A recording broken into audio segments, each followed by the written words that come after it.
Good morning, Lambton County Council, members of the public joining us in person and online. Welcome to November. I'd ask Mr. Beauchamp to take the roll call, please. Thank you, Warden Marriott. Deputy Warden Agar. Here. Councillor Atkinson. Present. Councillor Bouchy. Here. Councillor Bradley. Present. Councillor Broad. Present. Councillor Case. Present. Councillor Cook. Present. Councillor Dennis. Present. Councillor Ferguson. Present. Councillor Hand. Present. Councillor Loosley. Present. Councillor McRoberts. Present. Councillor Miller. Present. Councillor Sageman. Present. Councillor Veen. Councillor White. Present. We have quorum. Thank you. We acknowledge that this land on which we are gathered today is part of the ancestral land of the Chippewa, Odawa, and Potawatomi peoples referred to collectively as the Anishinaabe. It is through the connection of the Anishinaabe with the spirit of the land, water, and air that we recognize your unique cultures, traditions, and values. Together as treaty people, we have a shared responsibility to act with respect for the environment that sustains all life, protecting the future for those generations to come. I would ask any member of council to declare pecuniary interest now or any time during the meeting. Seeing none at this time, move on to item number 4, in camera. I look for a motion to go in camera for the reasons noted in the agenda. Councillor Loosley moves, Councillor Ferguson seconds, all in favor. That's carried. We'll meet in committee room 3.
Welcome back.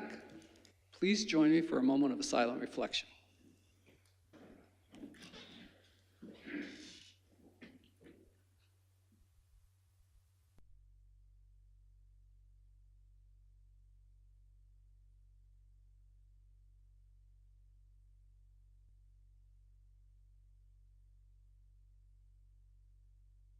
Thank you. Item number 7, Rise and Report, asks Mr. Beauchamp, please. Thank you, Warden Marriott. I can report that County Council met in camera this morning for approximately 29 minutes to review a number of matters. The first was to review the Lambton County Council closed session minutes dated October 1st of 2025. The second was to receive a report regarding a proposed collective agreement with QP Local 2926 and Unifor Local 302.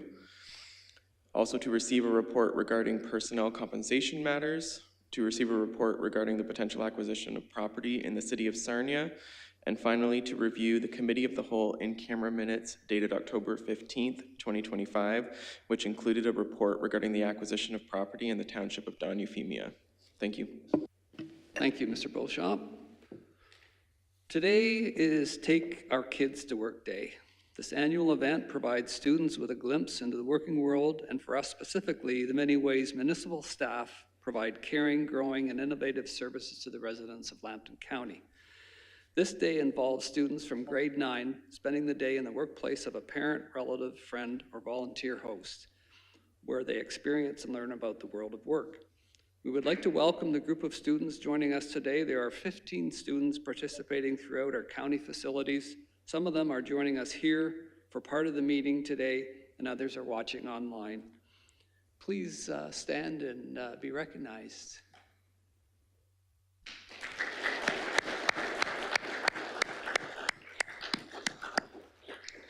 We hope you enjoy your time with the county today. Thank you.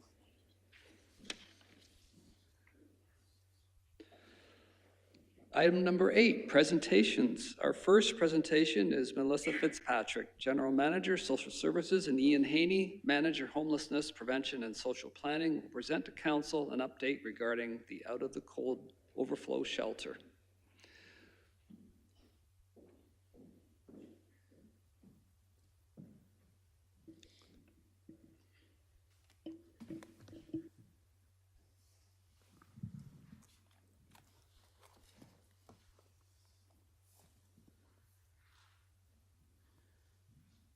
Good morning, counselors, grade 9 students, staff, and members of the public. I am joined by Ian Hanney, our manager of the Homelessness Prevention Department, and our presentation this morning is meant to accompany your information report regarding the Overflow shelter located at 837 Exmouth Street in Sarnia.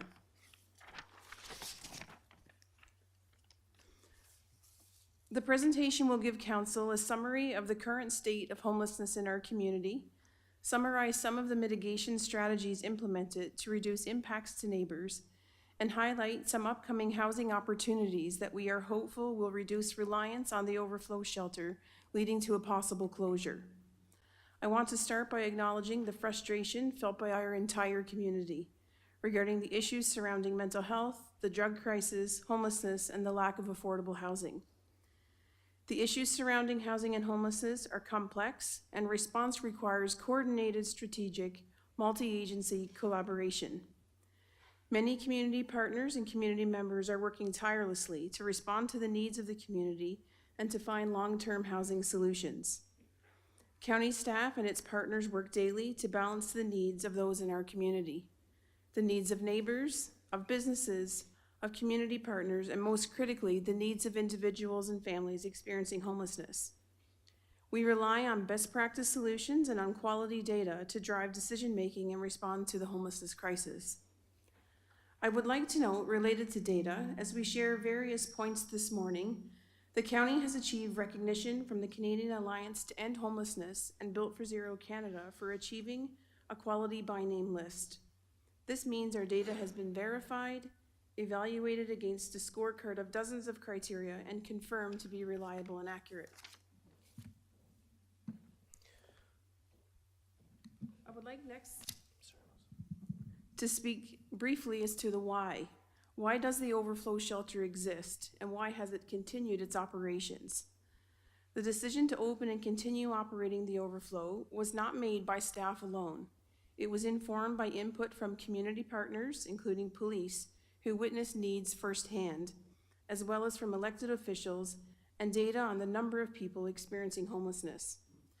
County may recall the Overflow shelter was opened in late winter of 2023. Post-pandemic, the level of homelessness in Lambton County was at an all-time high. Despite significant work to house people, new individuals were finding themselves homeless, and the main shelter, the Good Shepherd's Lodge, could not keep up with demand. In collaboration with the City of Sarnia staff, the County of Lambton, the Inn of the Good Shepherd, and the Emmanuel Presbyterian Church worked together to meet all building, zoning, and bylaw requirements, allowing the Overflow shelter operated by the Inn to open. The sustained need for emergency shelter was recognized by County Council at its July 5, 2023 meeting, where it established shelter as part of its number 1 priority. Council reaffirmed this again in its May 7, 2025 meeting. The local need for shelter space was particularly highlighted in 2024 with the emergence of the Rainbow Park encampment in Sarnia. The Overflow shelter was available at that time to accommodate those experiencing homelessness and has since remained open to address the continued local need. Correspondence from the City of Sarnia asked the Overflow remain open and that its hours be expanded and any barriers to service lowered. The request was presented to this Committee of the Whole in May of 2024. The Overflow shelter has met that request ever since. The program has continued into 2025, and its continuation is the primary reason for the low number of encampments we see in the County of Lambton that consist of approximately 20 to 25 individuals sleeping outside on any given night. The Overflow shelter continues because there remains shelter need that cannot be met solely by the Good Shepherd's Lodge, and because this council has recognized the sustained need for additional shelter capacity. Having an adequate number of shelter beds is an essential mechanism that allows municipalities to enforce their encampment protocols. I will now pass the presentation over to Mr. Hanney, who will highlight some of our data regarding our current state. Our community continues to see significant demand for local homelessness services. This includes shelter. Over the past year, the Overflow shelter has had an average occupancy of 85%. This demand is typically high in colder months. In recent weeks, it is common to only have a few beds available on any given night. Important to note, the beds available at the lodge are being filled before Overflow beds are utilized. Importantly, the individuals using shelter beds is not a static group. Instead, it's a dynamic cohort of occupants as individuals newly seek shelter and as our local social service agencies quickly divert households from shelter and later progress individuals into more permanent housing. This significant, coordinated, targeted, multi-agency effort to house those experiencing homelessness and alleviate demand for shelter beds is reflected in our overall data. A reminder to those in our community that are seeking accurate information about homelessness that the county dedicates significant time, particularly for our size, to numerous web pages with detailed and current information, maintains several data dashboards, offers regular social media releases like the one displayed here, and has created an entire dedicated information campaign specific to housing and homelessness. Our local data demonstrates that our community is among very few in Ontario with relatively stable total levels of homelessness, very low unsheltered rates, and very few encampments, again compared to many other communities in the province. This is a product of, firstly, especially strong local housing outcomes facilitated by our social service agencies, despite the absence of much needed supportive housing, and two, the availability of adequate shelter beds.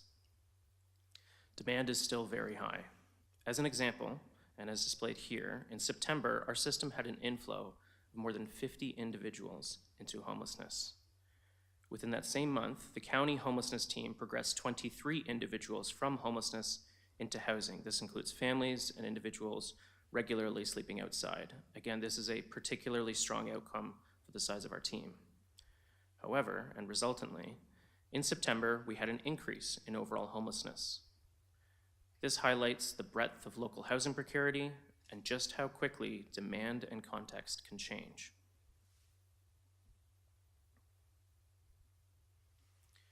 Since inception, the Inn of the Good Shepherd, supported by the county, have taken extensive mitigation steps to reduce the Overflow shelter's impact on the surrounding community.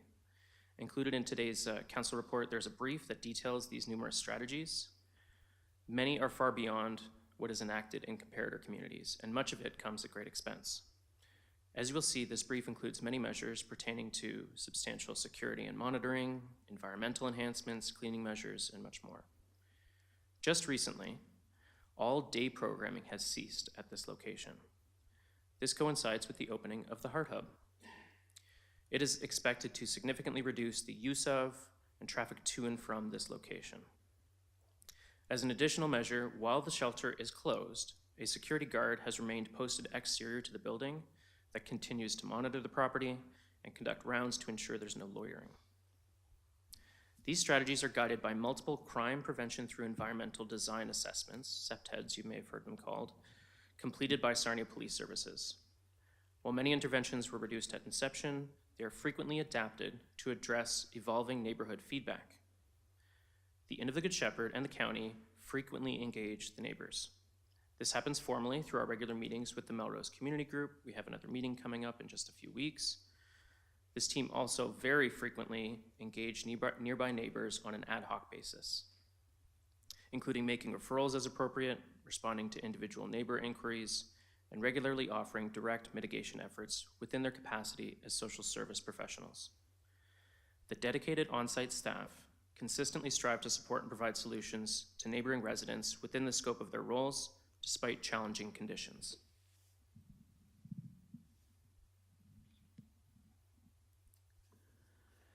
In the spring of 2025, staff made some changes to the on-site services and day program supports, reducing some types of supports.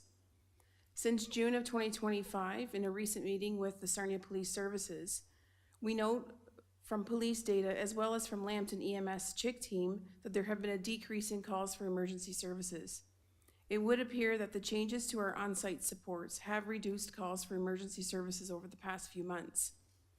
I would like to highlight that the Overflow shelter is supported by several community partners.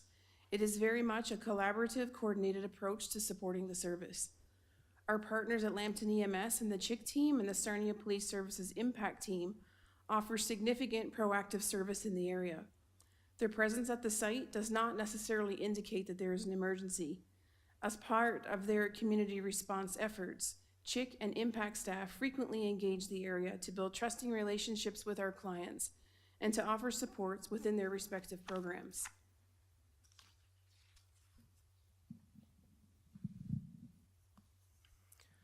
There are several upcoming housing opportunities that may be available to some individuals residing in shelter. We would emphasize again that there is a dedicated, targeted, multi-agency effort to progress folks from shelter into housing opportunities, including with relevant supports. These opportunities include vacated units within our community housing stock resulting from those moving into Maxwell Park Place. The Heart Hub program includes up to 14 scatter site supportive housing supplements with supports from CMHA, and up to 12 units in existing community housing to be supported by a new multidisciplinary team of Indwell staff. These units are dedicated to individuals experiencing homelessness. The funding from the ministry is not yet finalized for these units. Lastly, up to an additional 10 rent supplements are currently being negotiated with another third-party housing opportunity. While our aim is to match individuals from shelter into housing, it must be recognized that the service for any program needs to meet the demands of the participants potentially coming from shelter, and that for some opportunities, private landlords have the final say.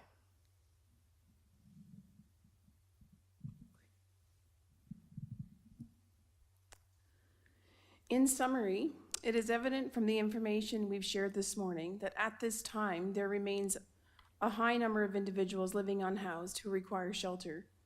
Community partners, including police, rely on the availability of shelter beds to assist those in need and to enforce encampment protocols. Prematurely closing the Overflow will have the greatest impact on the city of Sarnia, as 95% of those experiencing homelessness are Sarnia residents.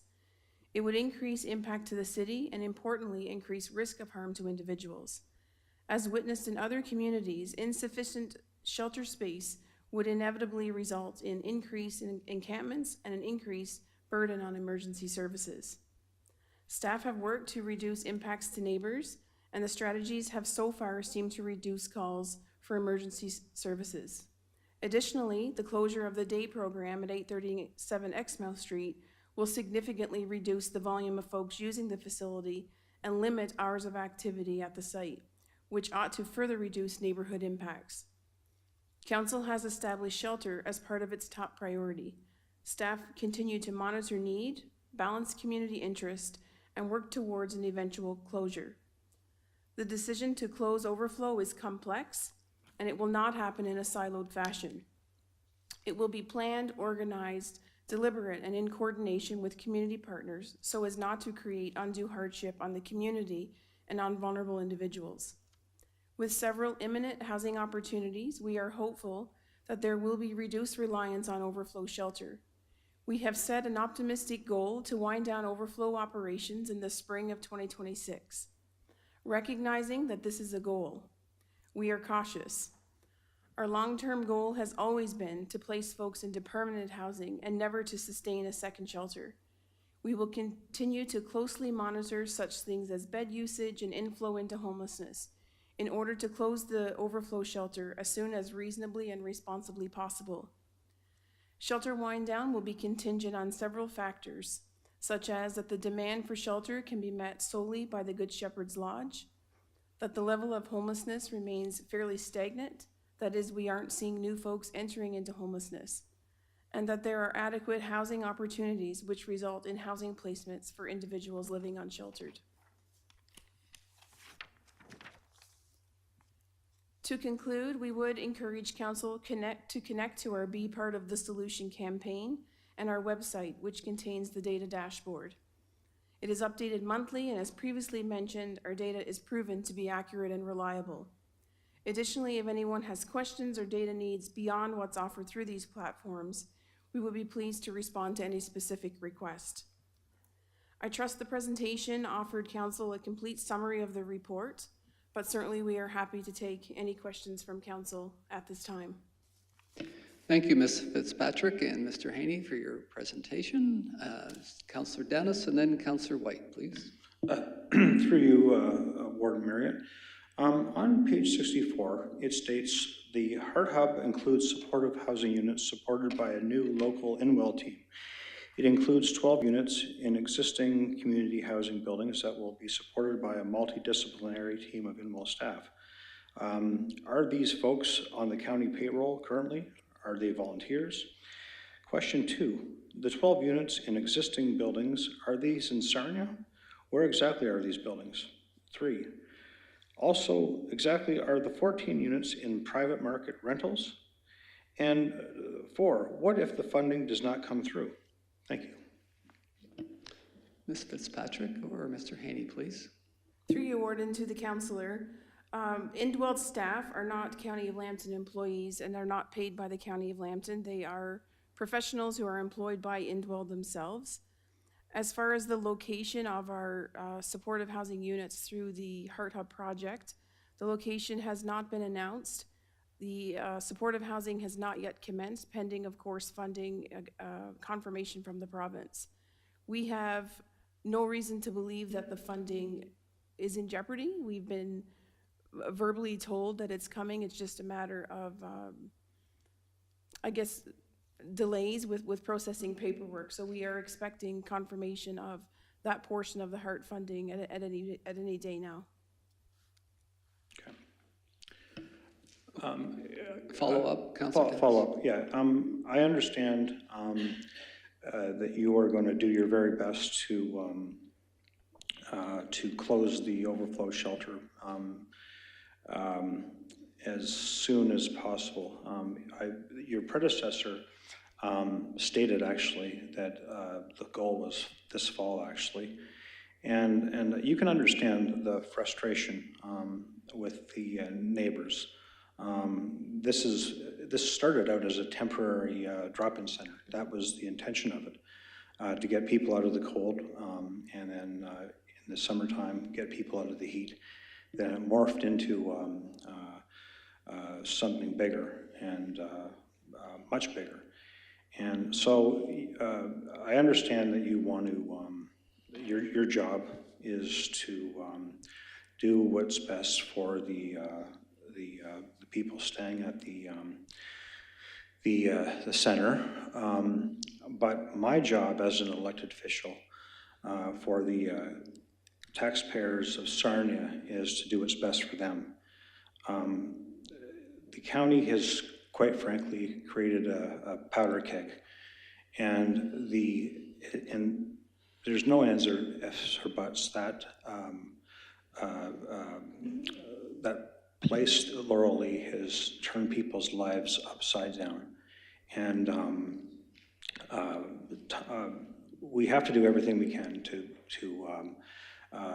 make things right with them and get that place cleared out as soon as possible. We have to take into consideration that 50 people are upsetting the lives of hundreds and hundreds and hundreds of people.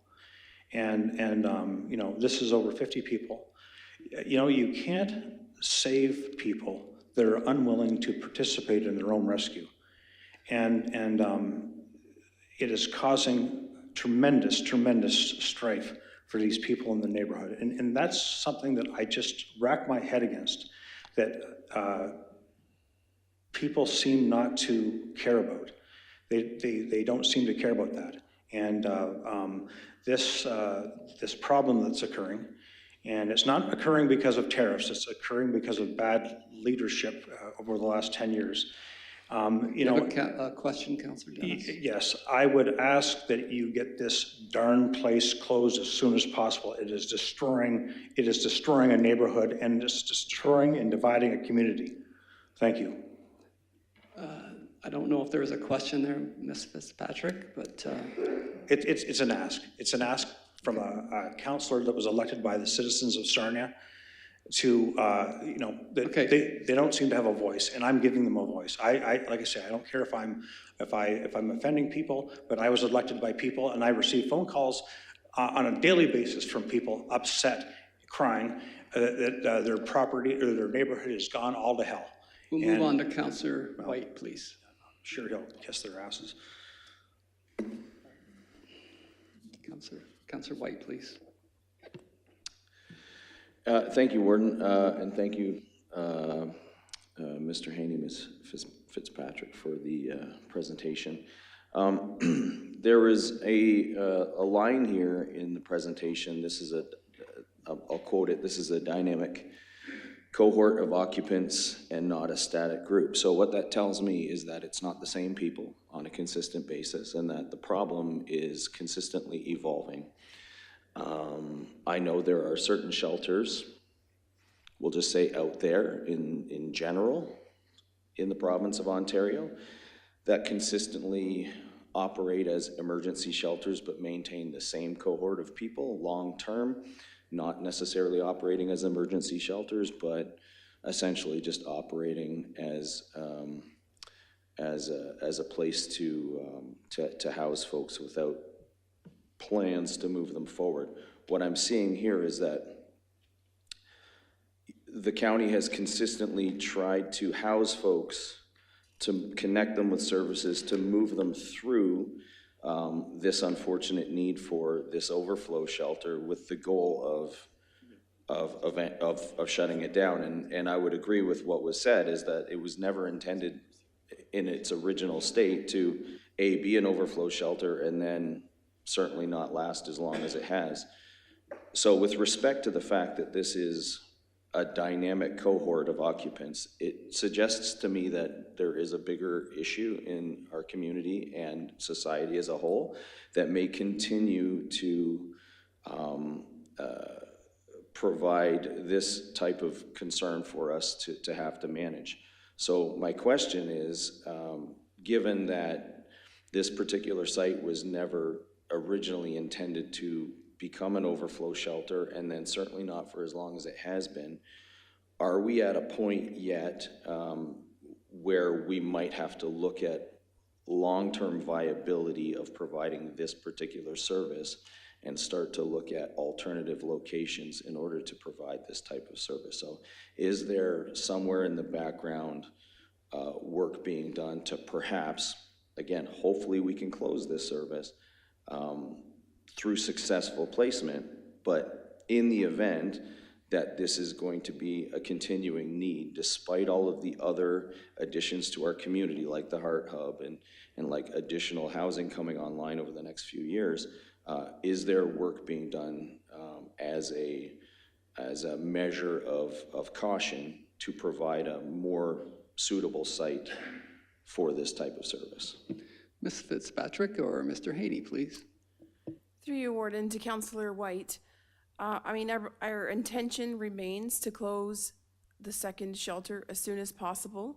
We do not want to invest any of our allocations into a permanent secondary shelter.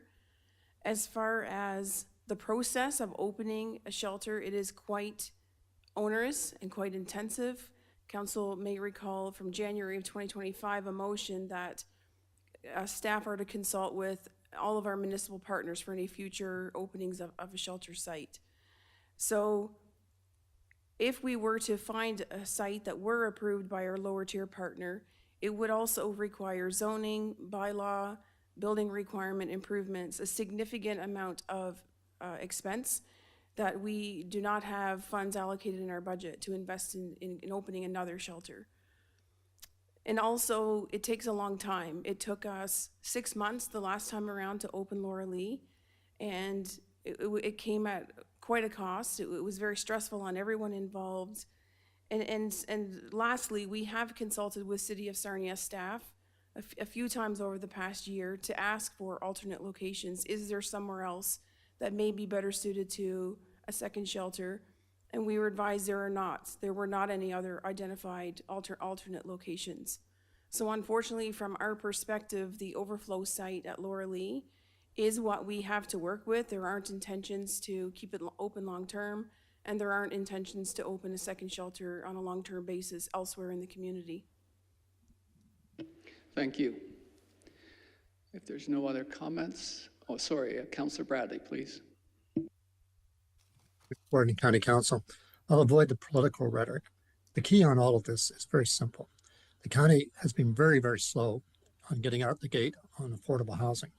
But I will say now they have really picked up the pace with the George Street property, other things that are happening. We have Kathleen under development. The First Nations project on Confed will be opening soon. So there's been great strides made in the last year or two. But the key is to get those units in place, and along with the Maxwell place that's going to be opening in a matter of days, get them in place. Then you've got the full opportunity to close this shelter. And I want to see this. I hear every day from people too. And I will say some basics. I just recommend to you, take a good look at that outdoor area at the back by Exmouth Street, close to the variety store there. It's covered with a tarp, and it gives a very bad impression of the project and what's going on there. I would like to see a date. I'd like to see April the 1st, and I will be coming back on that in the future. But I do think the county has come a long way in getting the long-term housing in place to help those who are out there suffering. So I commend you for the report. Yeah, there's a lot, you can shoot away at it all you want, but the reality is we're moving forward, and as was alluded to earlier, other communities are not even close, or counties, to what's been accomplished here, eliminating Rainbow Park and trying to deal with the significant mental health and schizophrenic and drug issues that are out there. So with that, I would just say that please take a look at just how the site is operating. And that's where the criticism is coming from the neighborhood. That smoking area, I believe it is, just does not look good and does not present a favorable image to anyone going by. Okay, with that, look for a motion to receive and file the report. Councillor Broad and Councillor Ferguson, all in favor? That's carried. Thank you. 8B, Dr. Karalyn Dueck, Medical Officer of Health, will present to Council regarding the details of Lambton Public Health's 2025 to 2026 respiratory season preparation. Welcome, Dr. Dueck.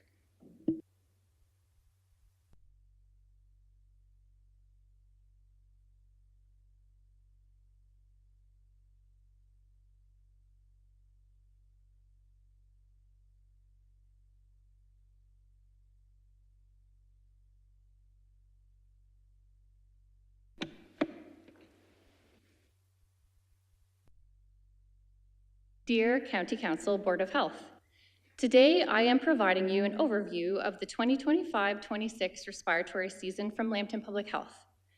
Our fulsome report to Council on the 25-26 respiratory season was presented at the last Council meeting on October 1st. Thank you to the Health Protection Management Team and staff, epidemiologists, and Lambton Public Health Communications for their contributions to the content within these slides. In Ontario, circulation of seasonal respiratory pathogens increases between November to April, where health systems experience increased demand for patient care during this time. As such, Lambton Public Health prepares plans to prevent and mitigate community acquisition and spread of respiratory season pathogens, particularly influenza, COVID-19, and respiratory syncytial virus, or RSV, which have immunization programs available to add layers of protection.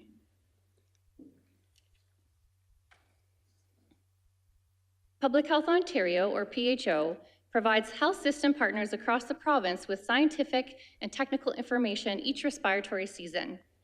For the 2025-26 respiratory season, PHO Rounds was held on October 2nd, with the season's epidemiological trends for influenza, COVID-19, and RSV globally, nationally, and provincially. It also described the planned approach for testing across the provincial lab network to support surveillance. PHO Rounds held on October 9th presented an overview of key information and advice for influenza, COVID-19, and RSV immunizations for the 2025-26 respiratory season, with new recommendations and changes to the immunization landscape. Based on changing epidemiology, there has been a switch from KP2 to LP8.1 variant for COVID-19 vaccines. Also, there has been a switch to trivalent from quadrivalent influenza vaccines this 2025-26 season, due to no confirmed naturally occurring B Yamagata lineage virus detections since March 2020. Canada's National Advisory Committee on Immunization, or NACI, supports the removal of the B Yamagata strain from influenza vaccines and the transition to trivalent influenza vaccines.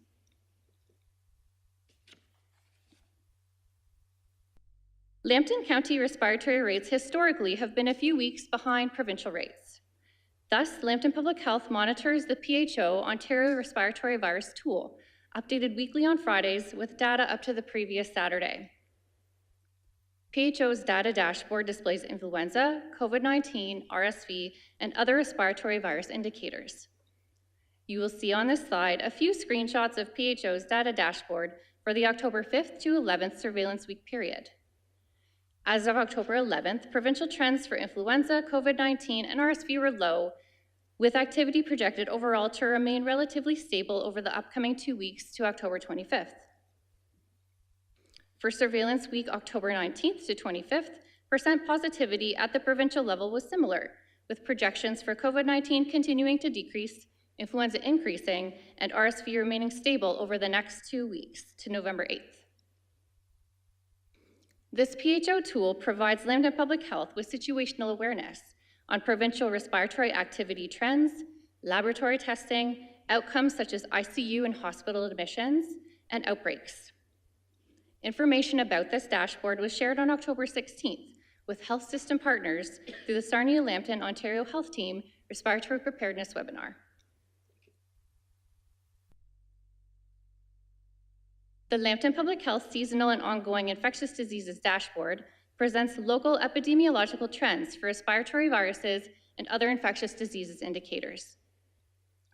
This local data dashboard was developed in 2023 by Lambton Public Health's epidemiologist, adapted from the COVID-19 bulletin developed during the pandemic to include additional tracked respiratory viruses and outbreaks within Lambton County. Information about this dashboard was also shared on October 16th with health system partners through the Sarnia-Lambton Ontario Health Team Respiratory Preparedness webinar.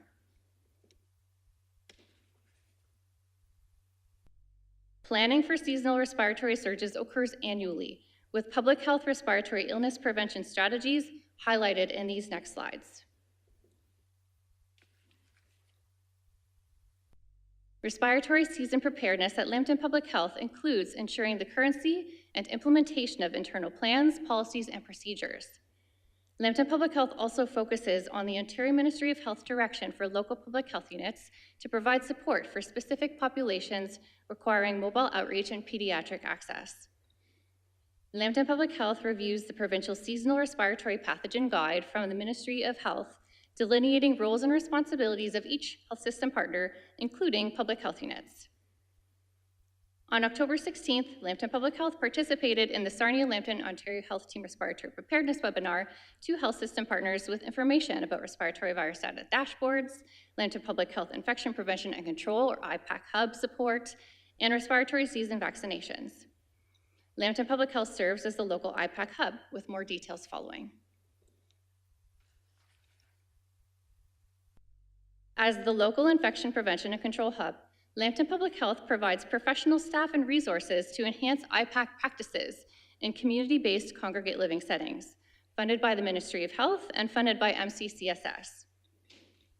These services include long-term care homes, retirement homes, and ministry-funded residential settings, shelters, and other supportive housing. Lambton Public Health continues to host IPAC Community of Practice meetings with Lambton Catchment, long-term care homes, retirement homes, and other congregate living settings.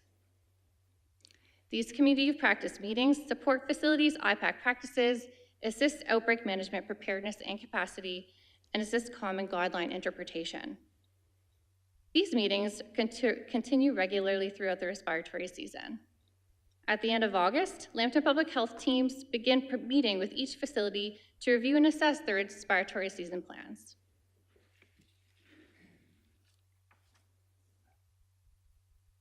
Lambton Public Health hosts easily accessible IPAC Hub outbreak prevention and management resources for facilities found on our healthcare professionals portal under the drop-down menu labeled Outbreaks. The portal hosts IPAC Hub guidance and best practice documents for both respiratory and enteric outbreaks, signage for use during institutional outbreaks, and outbreak status reports with up-to-date information for local institutions and public hospitals. To discuss any of these materials and resources, an IPAC Hub staff member can be reached by calling the Lambton Public Health main phone number and entering extension 3537. One of the most effective layers of protection from respiratory illnesses are influenza, COVID-19, and RSV immunizations in the fall, available to the general public as of October 27th. Lambton Public Health continues to follow the Ontario Ministry of Health's updated direction for this respiratory season, where healthcare providers and pharmacies are the primary source of these seasonal vaccines, with Lambton Public Health focusing on specific populations with greater difficulty accessing vaccines. Lambton Public Health provides pediatric clinics as well as mobile clinics for specific populations such as First Nations communities and homebound individuals. Pediatric clinics for children and youth ages 6 months to 18 years commenced October 16th. In addition to influenza and COVID-19 vaccines, RSV immunizations provide protection to older adults above age 60 per eligibility and to all over age 75, as well as for newborns eligible for Beyfortus, monoclonal antibody, upon birth or if high risk up to 24 months of age. Information regarding immunization eligibility and accessibility is provided and maintained on the Lambton Public Health website. As information is received, Lambton Public Health sends healthcare professionals communication pertaining to their roles in facilitating administration of respiratory season immunizations. Lambton Public Health provides communication and coordination each respiratory season to protect public health, with a visual from our website on this slide, with reminders about the layers of protection against respiratory illnesses. The drop-down menu takes the public to website pages containing details on vaccination, self-assessment and screening, staying home when sick, hand hygiene, masking strategies, and always remembering to cover coughs and sneezes. Thank you very much for your support in these efforts this respiratory season. Thank you, Dr. Dueck. Do council have any questions? Councillor White, please. Thank you, Warden. Thank you, Dr. Dueck. Thank you for the presentation. What is the attendance like at the vaccination clinics? Are you having good uptake, or is there a lag in getting the information out and perhaps require a better or a different effort in order to reach people, or is it every appointment is full? Dr. Dueck, please. Thank you. Through you, Warden, to Councillor White. What I hear from our supervisor on the immunization team is we're not turning people away. If you're interested in a seasonal vaccine, you're able to get one. And across the board in the province, and I do believe Canada, immunization rates for vaccines like COVID-19 are lower than during the peak of the pandemic, however, do remain very important. When we look at influenza, for example, for kids, they are usually the sentinel population to get influenza, and that shows up on our indicators in the hospital. So we look to protect those populations in particular. Councillor Hanney. I just had a question about the strain, the influenza vaccine. So there was an adjustment made. So if you get the shot now, it's this new formula. Dr. Dueck, please. Thank you. Through you, Warden, to Councillor Hand. Yes, that is correct. Since March 2020, the B. Yamagata lineage of influenza has not been detected, and so it's no longer relevant. Each season, the flu vaccine is adapted to match what they predict might be circulating. Flu mutates each season, and so they no longer require the B. Yamagata strain. So it is trivalent that everyone is receiving. Any other questions for Dr. Dueck? Looks like there is not, so I look for a motion to receive and file her report. Councillor Sageman and Councillor Miller seconds. All in favor? That's carried. Thank you. Item number 9, minutes of open council of October the 1st. I'd look for a motion for those. Councillor Atkinson and Deputy Warden Agar seconds. All in favor? That's carried. And item number 10, Board of Health. Dr. Dueck is still here. And we have correspondence to receive and file. Councillor Case, Councillor Cook, seconds. All in favor? That's carried. And Board of Health Information reports. There's 3 reports there. If there's no questions, I'd look for a motion to receive and file those as well. Councillor Miller and Councillor Loosely. All in favor? That'd be carried. Is there any other business for Board of Health this morning? Seeing none, thank you, Dr. Dueck.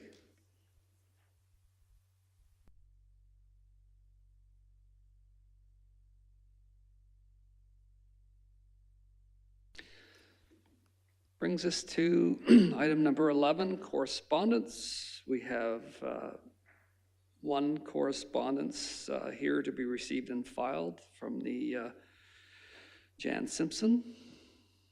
Councillor Case moves. Councillor McRoberts seconds. All in favor? That's carried. Thank you. And 11B, correspondence from member municipalities. We have one from resolution from the town of Plimpton, Wyoming, calls on the province of Ontario to reconsider the fee freeze mandate and to implement a funding framework and protect municipal taxpayers from cost recovery deficits while supporting a sustainable and balanced approach to conservation authority financing. Councillor Atkinson, would you like to speak to this? Thank you, Warden. I think the letter that's been explained there is certainly self-explanatory. As we all know, there are changes ongoing constantly with the conservation authorities through our province. So I'll just leave that as it is for this time. Okay, thank you. Councillor Broad. I make a motion to support it. Okay, seconded by Councillor White. Any discussion? All in favor? Opposed, if any? Councillor Bradley, you would like to speak? Mr. Warren, I'll wait to new business. I wanted to raise the same issue about conservation authorities and what's happening with the province. Okay. So all in favor of the motion? That's carried.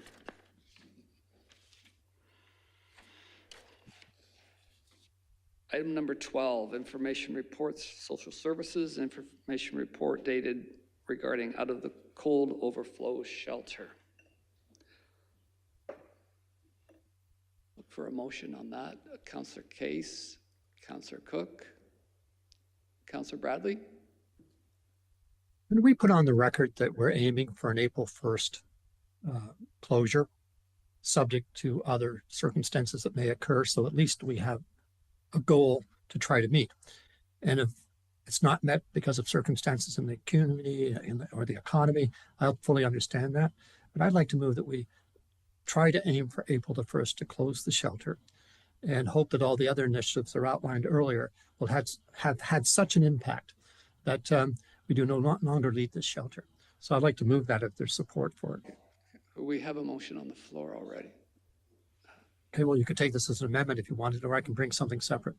So our motion has not been voted on the first one, right? So we have a motion on the floor first. Yeah, the receive and file first. It's on the floor, so all in favor of that. That's carried. And Councillor Bradley's motion, seconded by Councillor Dennis. Did Ms. Fitzpatrick want to comment on that before I call the vote, please? Thank you, Warden. I mean, I can certainly add that that is also the goal of the division. As stated, we do not want to maintain the overflow site any longer than necessary. Recognizing it as a goal, it is contingent on us and on the community, I suppose, meeting several factors that will influence the success of that goal or not. But absolutely, it is also the goal of the division to work as quickly as we can and as hard as we can to facilitate enough housing placements that we no longer require the overflow shelter. Thank you. Councillor Cook. Thank you, Mr. Warden. I just don't want to put any constraints on our staff. April 1st might be a challenge to get that done. I don't know the date. It may not work. It may work. But I don't know if that's a fixed date that we should be putting our staff under. I know they can come back and say extend it longer, but at this point, I would rather our staff come to us and say we have a proposed date that they could close it, as opposed to making a mandate to say April 1st would be the date that has to end. Thank you. Councillor Dennis. With all due respect to my friend here, constraints on staff, we're speaking about taxpayers, people that pay staff salary. Now, maybe I'm a little old school in my thinking, but I can guarantee you that most people agree with the way I think. In the private sector, if deadlines are placed on workers, on people in offices, that's how it happens. That's how it goes in the real world in the private sector. We have it's almost 5 months until April 1st. That's ample time, ample time. The people that have lived on Melrose in that neighborhood have gone through living hell for the last 3 years. It's time to step up and perform. That's how it happens. That's how it goes. Either you're in or you're in the way. That's April 1st is plenty of time. It's reasonable. These people have gone through hell, and it's time that the staff step up and do their job. Councillor Sageman, please. I think it's important to also remember that the best decisions and the best outcomes don't always come under the gun. And I don't think that putting staff and our community under that kind of pressure is going to give us the best outcome. And I agree with Councillor Cook on this matter. Thank you. I'll call the question. Oh, sorry, Councillor Bradley. Yeah, as a mover, I just wanted to comment. I was very clear in my comments. I'm just setting a goal. And I respect what the staff are saying, but I think for all of us, political and staff and community, and I like to use the word citizens, not just taxpayers, this gives us something to work for, and it puts the pressure back on us. So all I'm asking is that we try to set that as our goal, and I will be the first, if it's not reachable because of circumstances, the economy, you name it, to stand back and say, I understand this, and then look for an extension.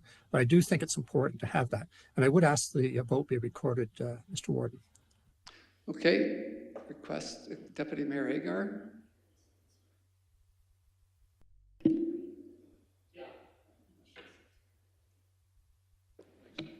Microphone doesn't work very well. I agree with it. Like, it's nice to have an end point, but we all know if we get to the end point, it's not there. So I hope your motion is including that it can be changed. Like, it's not all on staff to say it's gonna close, because what happens if circumstances beyond their control comes along? Like, what are you gonna do, close the doors and then all 300 in there are let loose and roam in the community again? Like, you don't want that again either. So I agree with an endpoint, but there has to be restrictions. Thank you. Okay, so we had requests for recorded vote. Turn it over to Mr. Beauchamp, please. Thank you, Warden Marriott. We have a motion from Councillor Bradley, as seconded by Councillor Dennis, to have a goal of April 1st for the closure of the Overflow shelter. A recorded vote was requested by Councillor Bradley, and we'll start the vote with Councillor Bradley. Yes. I have a yes. Councillor Broad? No. I have a no. Councillor Case? No. I have a no. Councillor Cook? No. I have a no. Councillor Dennis? Yes. I have a yes. Councillor Ferguson? No. I have a no. Councillor Hand? Yes. I have a yes. Councillor Loosely? Yes. I have a yes. Councillor McRoberts? Yes. I have a yes. Councillor Miller? No. I have a no. Councillor Sageman? No. I have a no. Councillor Veen is not in attendance. Councillor White? Yes. I have a yes. Deputy Warden Agar? No. I have a no. Councillor Atkinson? No. I have a no. Councillor Bouchy? Yes. I have a yes. Warden Marriott? No. I have a no. That motion's defeated.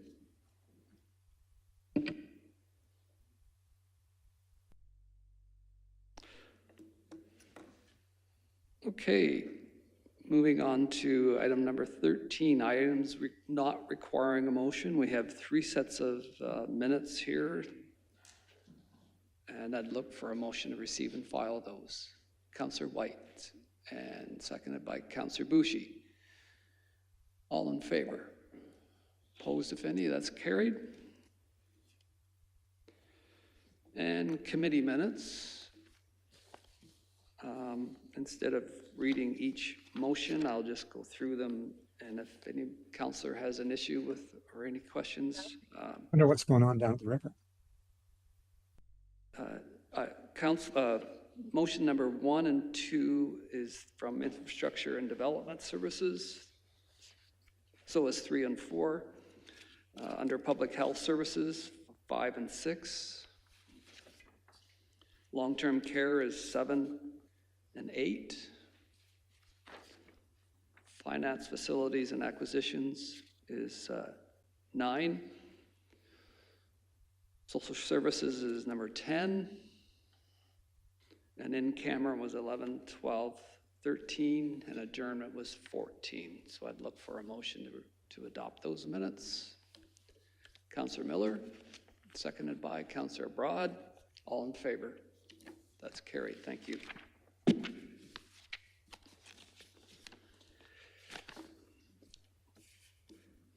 Brings us to other business. First item I have is to remind everybody of the project tour on Kathleen Avenue, which is this Friday, November the 7th. And I see Councillor Case, you have your hand up. Yes, Mr. Warden, through you, I'm asking for an update on the construction of Nauvoo Road. I brought it up a few different times here to understand how that penalty clause is going to work. It's been over a year since that work's been done. I have not heard anything back as a result, other than the update that it was being looked at again. I'm just wondering if there's any news on that particular piece of highway, and if there's a plan to get the contractor back to fix the situation. I know time is everything. I think it's a 1-year time limit we have when it comes to these penalty clauses within the contract. The time is lapsed, from what I understand, but I was told last time that because it was reported before that time lapsed, it was still under warranty. Maybe somebody could enlighten me with that, please. I believe there is information. Mr. Cole, would you like to speak to that, please? Thank you, Warden. Through you to Councillor Case. So we were actually just back out yesterday with the contractor to review several deficiencies over the past few years. Some of those deficiencies are associated with the road base and construction itself. Some of them we will be addressing through our own means, not through the contractor's warranty. There are items that were discussed that still either remain under the contractor recognizes it's their responsibility, and we'll be addressing them both from last year's and from this year's contract. We've reviewed the deficiencies with a consultant, with our material testing consultant, and are confident that the deficiencies that are out there, the way they remain at this point, are safe, and we will continue. We still have a working relationship with the contractor to be able to go out and repair them either this year, but more likely in the new year. I see Councillor Bradley, you had your hand up. Yeah, I guess I'd ask this question to the people on the St. Clair Conservation Authority.